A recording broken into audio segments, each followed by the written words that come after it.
이어서 땅 짚고 알쓸신집 부동산 상담으로 이어갑니다. 자, 정부가 신규 공공택지 10곳을 발표했는데요. 경기도 의왕, 군포, 안산과 화성, 진안 등 수도권 12만 가구를 포함해 전국 14만 가구 규모입니다. 자, 지난 이사 대책에서 제시한 택지 조성 방안이 완성이 된 건데요. 부동산 시장에는 어떤 영향이 있을지 살펴보고, 최근 한국은행 금융통화위원회가 기준금리를 인상했습니다. 집값 안정에 영향을 줄 수 있을지 함께 살펴보겠습니다. 자, 말씀 나눌 분 모셔보죠. 박원갑 KB국민은행 부동산 수석 전문위원 전화 연결돼 있습니다. 안녕하세요. 네, 안녕하십니까. 예. 자, 이번에 발표된 계획 입지가 관건인 것 같은데 이번에는 좀 남쪽 지역에 집중이 되어 있습니다. 이유가 있을까요? 그동안에 택지가 이제 북쪽에 많았던 걸 좀 감안한 게 아닌가 싶어요. 그러니까 예.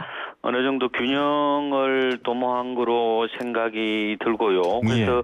말씀하신 것처럼 지역이 이제 군포나 의왕이나 안산, 화성 이런 쪽에 이제 집중이 됐는데 예. 이번에 개발하는 택지의 특징은 기존 이제 지하철역하고 있잖아요. 예. 가령 1호선 의왕역이나 4호선 반월역하고 GTX C 노선을 연계해서 서울주택 수요를 좀 분산하겠다. 그런 취지를 담고 있다. 이렇게 해석을 하고 있습니다. 예. 아니, 그 발표된 지역 보면요. 이 네. 경기도 의왕, 군포, 안산, 화성, 진안, 서울과는 이제 거리가 있는 지역 아니겠습니까? 물론 GTX 노선으로 연계를 한다 이런 방침이긴 합니다만 서울의 수요를 분산하는데 한계가 좀 있지 않을까 이런 지적도 나오는데 어떻게 보십니까? 그렇죠. 위치로 보면은 확실히 좀 서울에서 좀 멀어요. 예. 그러니까 의왕 쪽 같은 경우에는 서울에서 한 12km 정도, 화성은 21km 정도 되는 건데 예. 그래서 이게 거리로 보면요, 다소 가령 적어도 한 20분에서 한 50분 정도는 걸리는 거리예요. 예. 그래서 제 개인적인 생각으로는 서울 도심이나 강남에 근무하는 30대들의 수요 분산하는 데는 다소 이 물리적으로 좀 거리가 있는 것 같고요. 근데 예. 최근에 이제 주택 수요가 주로 경기 인천으로 많이 가고 있잖아요. 예. 지금 부동산 시장의 가장 큰 불안이 탈서울 내 집 마련 수요입니다. 그러니까 이제 그래서 이런 측면에서 본다면은 수도권 특히 이제 수도권 서남부 지역의 주택 시장 안정에 좀 도움이 되겠다 이렇게 해석을 해보고 있습니다. 예. 자, 위원님 예상됐던 하남 간북이나 김포, 고촌 이런 지역이 지금 택지 지구에서 제외가 됐거든요. 네. LH 투기 의혹 사건이 터진 뒤에 투기 차단에 좀 무게를 두면서 입지가 떨어진 지역에 이렇게 한 것이 아니냐 이런 의견에 대해서는 어떻게 생각하십니까? 그렇죠. 이제 원래 이제 하남 간북이나 예.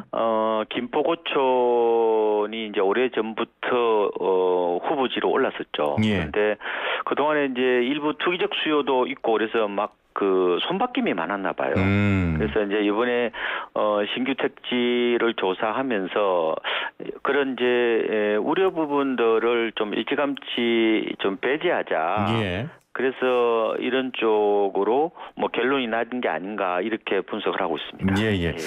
자, 그래도 기대되는 부분은 14만 가구 중에 수도권만 12만 가구거든요. 공급 물량만 보면 그래도 미래에 집이 있다는 거 아니겠습니까? 이런 부분은 집값 안정에 영향이 좀 있지 않을까 이런 생각도 드는데 어떻게 판단하십니까? 12만 가구면은 적지 않은 물량이에요. 예. 분당 신도시가 10만 가구 정도 된다고 그러잖아요. 이제 그 정도면은 어쨌든 주택 수요를 조금 충족할 수 있는 어떤 그런 측면은 있지 않을까 보고 있고요. 예. 그리고 이제 요즘 같이 시장이 불안할 때는 미래에 주택 공급이 지속적으로 꾸준히 이루어진다는 신호를 좀 강하게 보낼 필요는 있다고 봐요. 예. 그런 측면에서 그러니까 일종의 이제 이거 신호 보내기라고 얘기를 하는데 예. 무주택자 입장에서는 지금 집값은 자꾸 오르지 전세값도 많이 올랐거든요. 아하. 그러면은 분양 기다리지 않고 지금이라도 집을 사야 되는 게 아니냐. 예, 앞으로 예. 물량이 별로 없다면은 당장 중개업소 가서 집을 사는 게 합리적일 수 있잖아요. 예, 근데 그렇죠. 앞으로 물량이 많이 공급된다면은 그래 좀 기다려 볼까 하는 그런 심리적 안정에 좀 도움은 되지 않을까. 예. 그러니까 지금 주택 시장에서 가장 저는 큰 문제가 이 조급증과 불안감이라고 봐요.